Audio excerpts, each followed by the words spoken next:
I feel like birds would have to be one of the coolest animals to own as a kid. They're funny, they have quirky personalities, and they're a great learning experience. And yeah, there's definitely some birds out there that wouldn't make great pets, like magpies.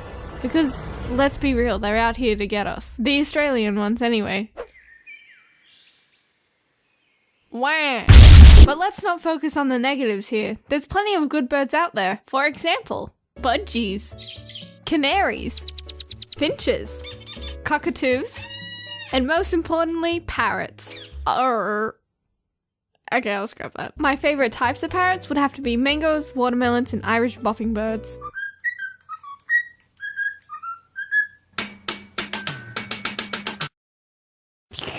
Memes. Bird memes are revolutionary. Let's quickly see what they're all about. Bro, close your eyes. Okay, bro. What do you see? Nothing, bro. That's my life without you, bro. Bro. Potassium in grease! This one doesn't even need text. When your mum is beating you, and all of a sudden you got visitors. Look, human, I don't scram. I'm a bunny. I'm a good bunny. Got some bunny seed? When your duckling learns how to swim and you feel accomplished as a duck.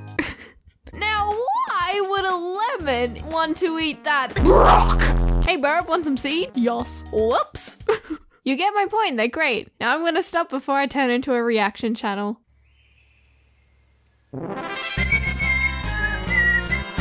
When I was a kid, the type of bird we had was a cockatiel. And remember when I said there were good birds and bad birds? Mine was both. Normally, when you get a bird, you go into the pet store, look at all the choices you have, and pick the perfect one. Or you could buy from a breeder. The way we got our bird was in a much less conventional way. I was at my grandparents' house in the school holidays of 2006, and on this day we just happened to be swimming in the pool. My brothers and I were probably in the pool for about 2 to 3 hours, and we were about to get out. But then...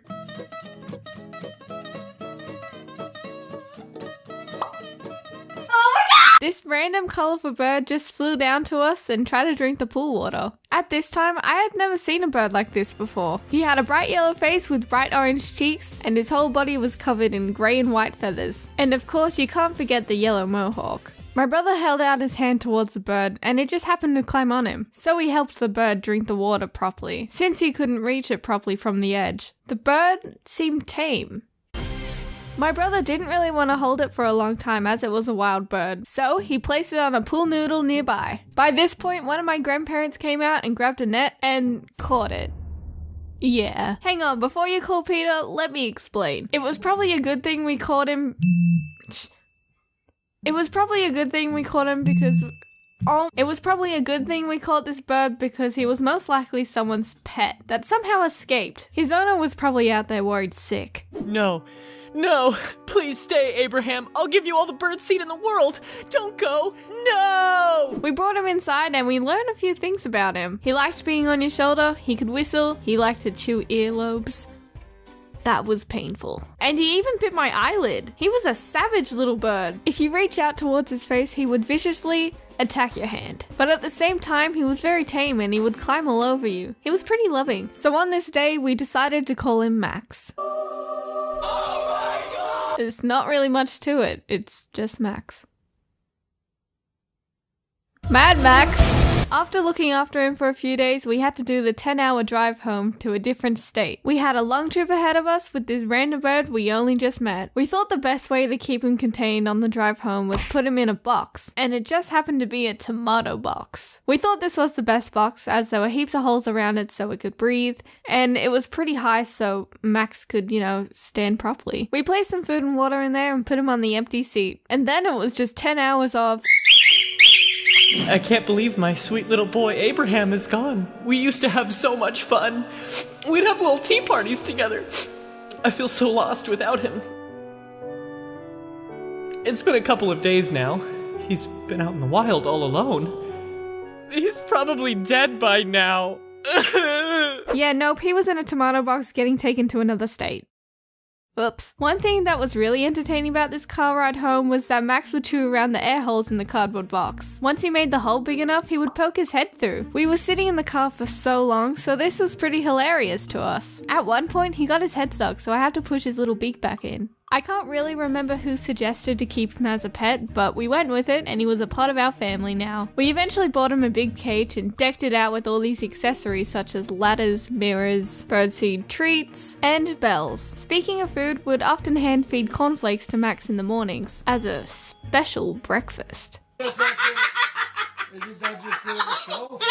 One time, I got one of my friends to come over and feed Max. It didn't end too well. Wanna feed my bird? Oh boy, of course I do! Since Max was part of our lives now, everything went on as normal. But here are some random stories that happened over the years. When his cage would get washed, it was our job to look after him inside. He would fly around a lot, knocking over heaps of photo frames and crapping everywhere he could. He would even try and eat our curtains, as I guess they kind of looked like birdseed. We also used to play this game called What's That Sound? And yes, you would have to say it like that. Basically, there was this little ball that had a bell in it, and every time you moved it, it would jingle, and you just have to try and get Max to react to it, which he never did. He did not care. Great game.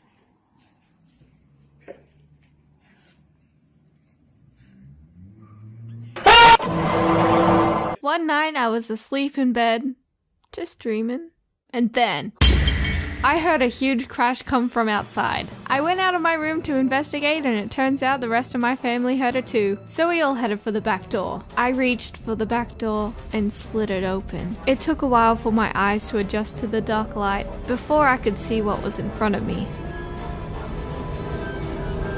It was just Max. His cage was on the floor and the roof was off, but he didn't fly away. He was just sitting in there squawking to get our attention. He was clearly scared of something. And that's when we saw a ghost. I'm just kidding. We never actually found out what happened that night, but we just assumed it was a cat jumping from our barbecue onto the cage to try and eat Max. Needless to say, we fixed his cage and brought him in for the night. He was shook.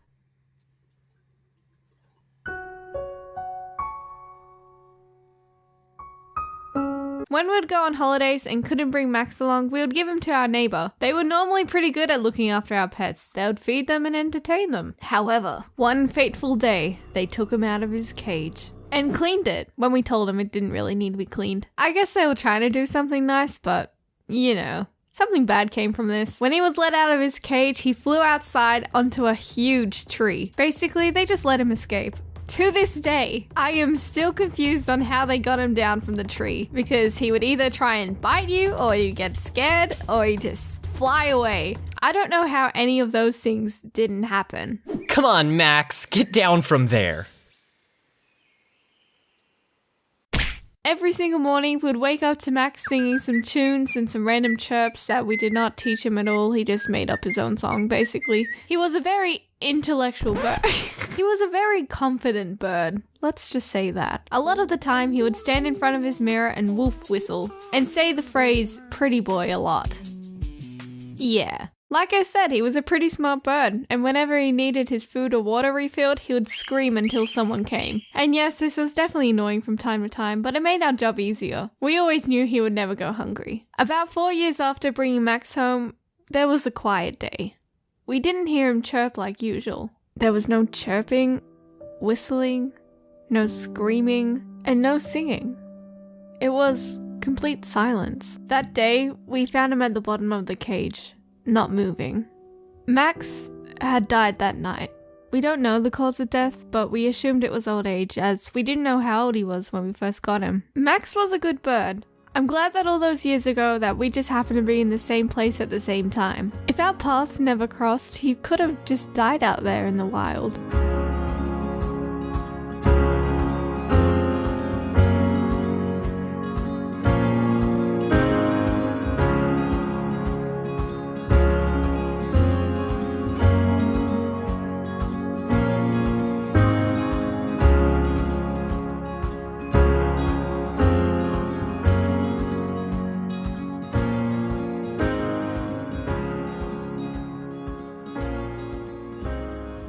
And that was the story of my pet bird. Thanks for watching. A huge thank you goes to TimTom for featuring in this video. He's an awesome guy, and if you want to check him out, there's a link on the screen and in the description box below.